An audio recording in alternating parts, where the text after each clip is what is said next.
જય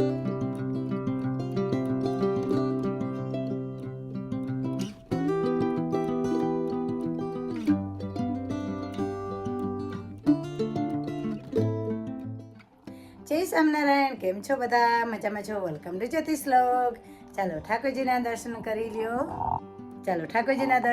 લ્યો. જય સ્વામિનારાયણ ભગવાન. કેમ છો દયાળુ? ભગવાને છે ને દૂધ આપ્યું છે. આજે ઠાકોરજીને દૂધ આપ્યું છે, પછી ભાખરી આપી છે સૂકી, ને લાડુ આપ્યો છે.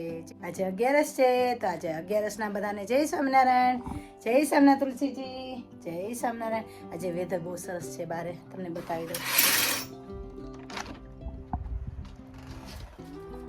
ગરમી છે આજે, મસ્ત છે. ચાલો કપડાં પણ સુકવવાના છે. મારા તુલસીજી છે ને બળી ગયા છે, મને બહુ અફસોસ થયો છે, પણ શું કરું, કંઈ વાંધો નહીં. બહારનું વ્યૂ તમને સરસ બતાવી દઉં છું. આજે આવું વેધર છે, આજે ગરમી છે. ચાલો આજે નાઈસ રેસીપી શેર કરું છું. હું બનાવું છું સાબુદાણા અને બટેટાની ખીચડી. અહીંયા છે ને થોડું મેસ છે, તમને મેસ દેખાશે. બધાને મારું નેચરલ ગમે છે રૂટીન, એટલે હું હવે નેચરલ રૂટીન મારું બતાવીશ. આજે હું બનાવવાની છું સાબુદાણા ને બટેટાની ખીચડી. તો મેં બટેટા વઘારી લીધા છે, એ તમને રેસીપીમાં જોવા મળશે. આજે હું બનાવું છું ફરાળી ખીચડી. તો તેના માટે સાબુદાણા જોઈએ, ને તેના માટે બટેટાને આપણે આવી રીતે કટ કરી લેવાના છે, એટલે નાના ટુકડા કરી લેવાના છે. ને સાબુદાણાને આપણે 3 થી 4 કલાક પલાળી દેવાના. પણ આજે મેં 2.5 કલાક પલાળ્યા, એટલે 2.5 hour જ મેં પલાળ્યા, કે વમ પાણીથી તમે પલાળો ને તો સાબુદાણા સરસ પલળી જાય છે. તો ચાલો હું તમને રેસીપી શેર કરું. તો આપણે છે ને ચોખ્ખું તેલ લઈ લેવાનું છે, એટલા માટે આપણે ચોખ્ખું તેલ લઈ લેવાનું છે. તો તેના માટે હું છે ને તેલ મૂકી દીધું છે. 3 ટેબલસ્પૂન તેલ મૂકવાની છું. 3 ટેબલસ્પૂન આપણે તેલ મૂકી દીધું છે. 1/2 ટીસ્પૂન આપણે જીરું મૂક્યું. આપણે જીરું મૂકી દેવાનું છે. પછી આપણે મરી મૂકવાના છે, આખા બ્લેક મરી આપણે મૂકવાના છે. અને લાલ મરચાં મૂકવાના છે, કે તમે લોકો લાલ મરચાં વધારે જમતા હોય તો મૂકી શકો છો. ને 1 ટીસ્પૂન આપણે લીલું મરચું મૂકવાનું છે. 1 ટીસ્પૂન અમે લીલું મરચું મૂકી દીધું છે. 1 ટીસ્પૂન મેં આદું મૂકી દીધું છે. આવી રીતે આદું મરચાં મૂકી દીધા છે. આપણે એમાં લીમડો હવે મૂકવાનો છે. હવે આપણે લીમડો મૂકીશું. હવે લીમડો મૂકી ગેસને સ્લો કરી દેવાનો છે, અને આદુ મરચાંને આવી રીતે શેકી લેવાના છે. આવી રીતે આપણે સતળાવી લેવાના છે આદુ મરચાંને.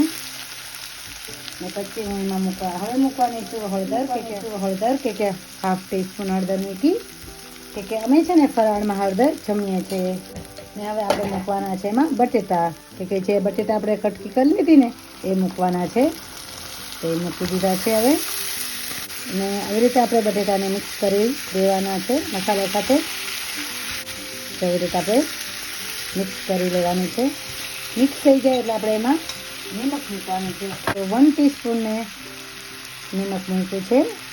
1 ટીસ્પૂન એને થોડું ઉપર મેં નિમક મૂક્યું છે. અને ફરીથી આપણે મિક્સ કરી લેવાનું છે આવી રીતે. સાવ ઇઝી રેસીપી છે, પ્લીઝ તમે લોકો બનાવજો. સાવ ઇઝી રેસીપી છે ફરાળી સાબુદાણા અને બટેટાની ખીચડી. સાવ ઇઝી છે, પ્લીઝ તમે બનાવજો. 10 મિનિટમાં તમારી ખીચડી તૈયાર થઈ જાય. હવે આપણે એને ઢાંકી દઈશું. બટેટાને આપણે ઢાંકી દઈશું. 2 થી 3 છે ને હું માંડવી છે ને એને શેકી લઈશ આવી રીતે પીનટને, ને પછી છે ને ગ્રાઇન્ડ કરીને રાખી દઈશ, એટલે છે ને લોંગ ટાઈમ માટે રહે. આવી રીતે હું પીનટને છે ને આવી રીતે શેકી ને એને છાલ ઉતારી લેવાની. જો શેકાય છે પીનટ શેકાઈ ગયા છે. હવે ઠંડા કરી લેવાના છે. આપણે શેકી લીધા અને એના કોથળા કાઢી લીધા. હવે આપણે ગ્રાઇન્ડ કરી લઈશું. છે ને આપણે ચેક કરી લેવાનું છે કે બટેટા ચડ્યા કે નહીં. આપણે ચેક કરી લેવાના છે બટેટાને, પછી ચડ્યા નથી. ફરીથી મૂકી દીધું છે ઢાંકણું, ઢાંકી દીધું છે. અહીંયા બટેટા પણ ચડી ગયા છે, એટલે આપણે ચડી લેવાનું છે. બટેટા ચડી ગયા છે. પીનટ ટંફુક આવી રીતે તૈયાર થઈ ગયો છે. જેવી રીતે હું પીનટનો ભૂકો તૈયાર કરી લઉં છું. સાબુદાણાનું આપણે પાણી કાઢી લીધું છે. હવે સાબુદાણા આપણે મૂકવાના છે બટેટાની અંદર. આવી રીતે આપણે સાબુદાણા મૂકી દેવાના છે.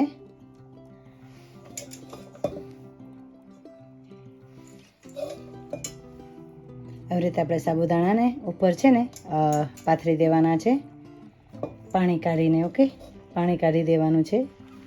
હવે આપણે લેમન મૂકશું ઉપર. આપણે લેમન મૂકી દેવાનું છે ને ફ્રેશ લેમન હોય ને તો વધારે સારું. હવે છે ને આપણે પીનટનો ભૂકો ઉપર મૂકવાનો છે ને ગેસને સ્લો કરી દેવાનો છે. હવે છે ને 1 થી 2 મિનિટ આપણે ઢાંકી દેવાનું છે એટલે માંડવીનો ભૂકો અને સાબુદાણા બંને ચડી જશે. સાબુદાણા અને બટેટાની ખીચડીને આપણે ચેક કરી લેવાની છે. ચડી ગઈ છે, મસ્ત ચડી ગઈ છે, એકદમ છૂટી થશે. ટમેટું પણ તમે મૂકી શકો. હવે આપણે છે ને ધાણા મૂકી દેવાના છે.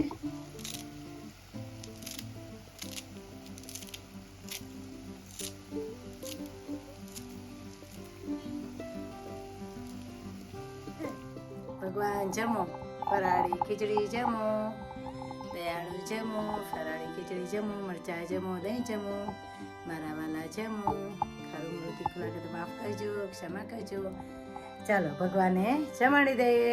ઠાકોરજીને થાળ ગાઈ લો. સાબુદાણા અને બટેટાની ખીચડીની રેસીપી તમને પસંદ આવી? પ્લીઝ સબસ્ક્રાઈબ કરજો. Thank you so much. Bye bye.